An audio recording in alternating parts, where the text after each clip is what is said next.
41.6% gearing on a major retail property trust is a number that should make any income investor nervous. When four of the most popular trusts on the exchange are simultaneously breaching the 35% forensic debt ceiling, the margin of safety is effectively gone. Today, we are opening the books on these heavily leveraged structures to find out exactly where the real vulnerabilities lie. The broader market is painting a picture of hesitation. The benchmark index closed at 4,906.97, pulling further back from the 5,000 psychological handle as Middle East tensions capped the week's attempted rally. The 6-month Treasury bill cleared at 1.40% after demand surged to 19.2 billion Singapore dollars. Retail investors are voting with their feet for the risk-free sanctuary. The local property trust sector drifted lower as yield-hungry investors rotated out of high-gearing counters. Local short-term rates remain stable for now, a temporary breather for mortgage-heavy vehicles, but that floor is not guaranteed. Let us move to our first specific counter review. In the engineering sector, the Middle East revenue shield is holding. Less than 3% of their total income is exposed, but the dividend math has hit the forensic floor. The headline yield of 1.54% fails our 4.7% forensic hurdle by 316 basis points. It is not just below the hurdle, it sits below the stock's own historical average. For a 60-year-old retiree managing a supplementary retirement scheme drawdown, that 1.54% yield represents a 2,460 Singapore dollar annual income gap per 100,000 capital against the 4.0% special account sanctuary benchmark. The spread against the Treasury bill is a mere 14 basis points. You are taking equity risk for almost nothing. This firmly classifies as a yield trap. Shifting to the integrated commercial space, and we see a very clear example of headline growth masking structural tension. The 7.9% rise in net property income is a shiny distraction from a balance sheet nearing the 40% danger zone. Occupancy is stellar, clearing the prime threshold at 95.2%, but gearing sits at 38.5%.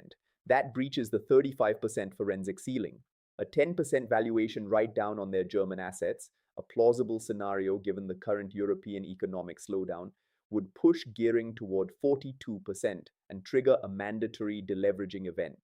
A 55-year-old professional holding this sees the strong revenue headline but faces a potential 5% distribution dilution if a forced equity raise is needed to cool the balance sheet. This counter hits the watchlist trigger immediately. Examining the broader investment management parent, the mandate momentum is keeping the institutional lights on. The 2.4 billion Singapore dollar deal to manage insurance assets is a genuine win, bringing total momentum to 12.1 billion over 16 months. But retail yield remains a secondary thought. At a trailing 12-month yield of 4.23%, it clears the hurdle for the first time in recent memory, but only just and strictly on a trailing basis. For a 50-year-old investor seeking reliable cash flow, the mandate news stabilizes the fee income base without doing anything material to immediate distribution income. The verdict here is to monitor closely. Do not treat the asset management win as an immediate yield catalyst. Now to the commercial and convention trust sector, where record distribution growth is being funded by a leverage level with zero margin for error. First quarter distribution surged 23.9%.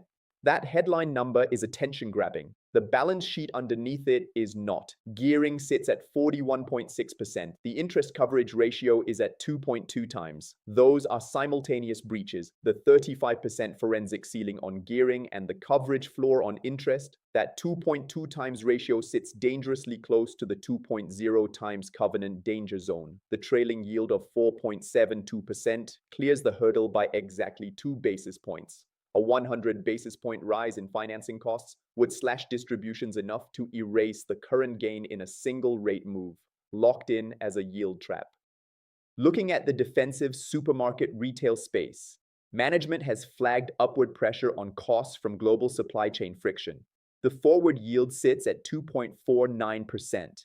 That fails the 4.7% hurdle and lands below even the 3.2% forensic floor. A sustained increase in energy prices would further compress margins or force price hikes that dampen volume. Right now, a 45-year-old homeowner using dividends to supplement their salary is earning 109 basis points less than a one-year treasury bill, and 24 million Singapore dollars in total director remuneration across 3 individuals is a difficult optic when the retail yield sits at 2.5%. Strategic neutral stance. Back to the property trust sector, specifically suburban retail. Suburban retail is traditionally the necessity sanctuary, and we see revenue climbing 20.3%, supported by near-perfect committed occupancy. The trailing yield of 5.24% clears the hurdle with a comfortable 3.84% spread over the treasury bill. But the core problem remains the balance sheet. Gearing stands at 40.3%. Firmly breaching the 35% ceiling. This makes it the most aggressive leverage play in the retail space right now. A 10% drop in shopper footfall, particularly if cross-border retail leakage accelerates, could pressure rents and make that 40% debt load feel considerably heavier. Distribution stability is great today. The potential capital loss risk triggers a definitive watchlist alert. Shifting geographical focus to the Indian subcontinent assets. The underlying growth story is real, but the currency translation is acting as a massive forensic leak. Asset performance in local currency terms is genuinely solid at positive 8.0%. The exchange rate translation wiped that out entirely, producing a 3.0% decline in Singapore dollar property income. Gearing is at 39.6%, well above the 35% ceiling. That adds balance sheet risk to what is already a currency-exposed structure. A further 10% depreciation of the rupee would produce a distribution cut, regardless of how well the physical assets perform. Management is working to onshore debt, which is the right move. But a local investor is still watching growth that cannot be spent at the wet market today. Watchlist trigger activated. Moving to the industrial and logistics segment. Recent divestments are pruning the portfolio, but the organic core is still wilting. Net property income fell 2.3% following asset sales and a hotel disposal. The occupancy rate of 91.3% fails the prime asset threshold by 370 basis points, a meaningful gap in a logistics market where prime assets should be near full capacity. Any reversal in global trade would accelerate this income decline. Gearing metrics are currently unconfirmed. The data feed is carrying a trading suspension flag, and manual verification is pending. Holding this for industrial resilience means watching a portfolio contraction, not a consolidation. This counter sits squarely in the yield trap category while we await confirmed debt metrics. Now, a quick look at 2 financial and real estate service plays, and there is a clear divergence here. The real estate agency has legal clouds clearing. A major high court lawsuit was withdrawn. The trailing yield of 5.22% comfortably passes the forensic screen with an upcoming dividend payment in early May. The yield is solid, but residential transaction volumes remain the structural ceiling on earnings. The digital wealth platform is a different story. Net profits jumped 47.3%, largely driven by overseas pension business. But the dividend is an institutional afterthought. The yield sits at just 0.83%. Far below the risk-free treasury bill. For an investor seeking immediate cash flow, you are foregoing income for a pure growth story. That makes the wealth platform a yield trap for income portfolios. The agency clears the hurdle. Let us pause on the mechanics driving these numbers. That commercial trust is acting like the premier escape artist of the sector right now. Pulling a 23.9% distribution jump while carrying 41.6% gearing is impressive stagecraft. But the mechanics underneath are fragile. The overseas portfolio is showing cracks. The interest coverage ratio at 2.2 times is too close to the 2.0 times covenant floor for comfort. And the trailing yield clears the hurdle by just 2 basis points. That is the kind of margin that disappears with one bad valuation cycle. If you are chasing this yield, you are speculating on local office rent reversion staying elevated indefinitely. A cleaner balance sheet at a lower headline yield is a significantly better trade for any supplementary retirement scheme portfolio. The same debt concerns echo across another major player. The broader market is cheering the net property income jump. I am watching the debt pile. running a 38.5% gearing bar at the exact moment global interest rates are stress testing every leverage structure is a bold game. Yes, the asset enhancement initiatives are smart. Yes, the 95.2% occupancy is genuine quality. But the overseas exposure at a time of regional economic slowdown is not a minor footnote. A 10% valuation write-down takes gearing straight to 42% and forces a major capital event. The net property income headline is real. The balance sheet headroom is not.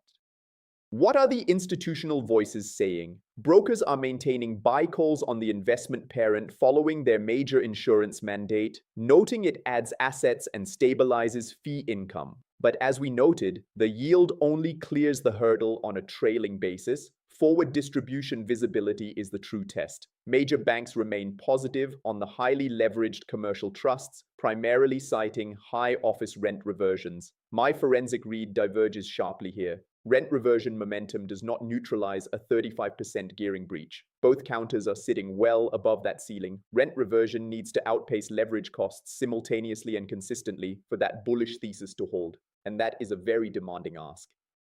Pulling all this data together, looking at the fully compiled watch list against the 1.40% Treasury bill, the risk premiums are explicit. The Suburban Retail Trust leads at 5.24% but carries a gearing breach. The Real Estate Agency offers 5.22% and cleanly passes the hurdle. The Commercial Trust sits at 4.72%, barely clearing the hurdle while triggering a dual breach on debt metrics. The investment manager sits below the hurdle at 4.23%, the supermarket operator sits far below at 2.49%, and the engineering firm and the wealth platform round out the bottom at 1.54% and 0.83% respectively, yield traps offering less return than the risk-free rate. Which brings us to a critical principle.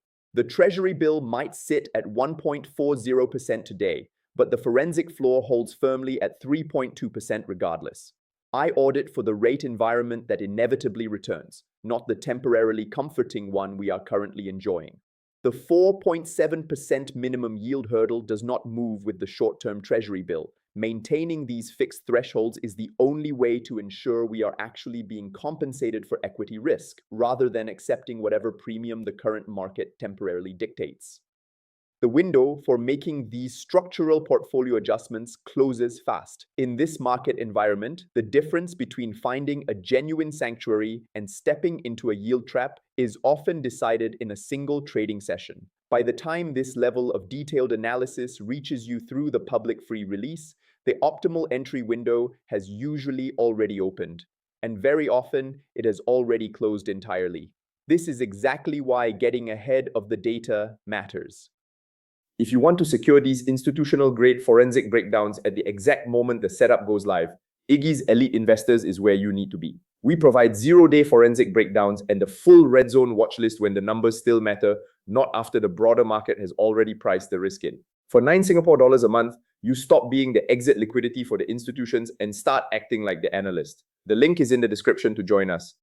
The recent geopolitical triggers out of the Middle East have not just moved oil prices, they have exposed exactly how thin the margin of safety truly is across the leveraged property sector. Four major counters in today's audit are simultaneously sitting well above the 35% gearing ceiling, directly facing macroeconomic conditions that punish heavy leverage. The distribution growth headlines for these retail and commercial vehicles are mathematically real. But the foundational balance sheets generating those payouts are structurally fragile and highly vulnerable to any sudden shocks.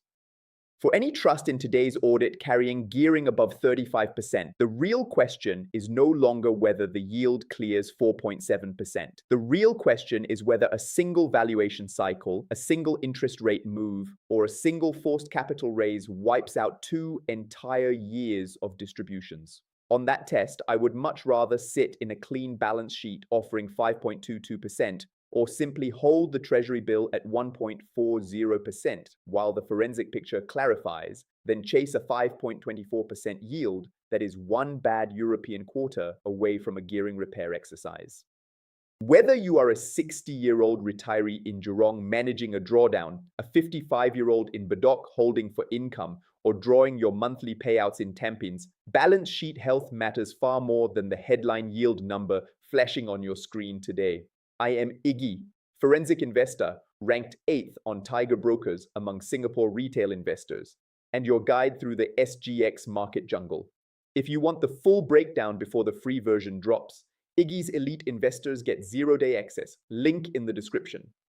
This content is produced for educational and informational purposes only. I am not a financial advisor. I am a retail investor who applies forensic analysis to my own portfolio and shares that process publicly. Nothing here constitutes a recommendation to buy, sell, or hold any security, and no specific target prices or personalized financial advice are offered. All data is sourced from public filings and verified sources. Where data is unverified, it is explicitly flagged. All investments carry risk, including the potential loss of principal, and past performance is not indicative of future results. If you are making investment decisions involving CPF, SRS, or personal capital, please conduct your own due diligence or consult a MAS licensed financial advisor before committing funds.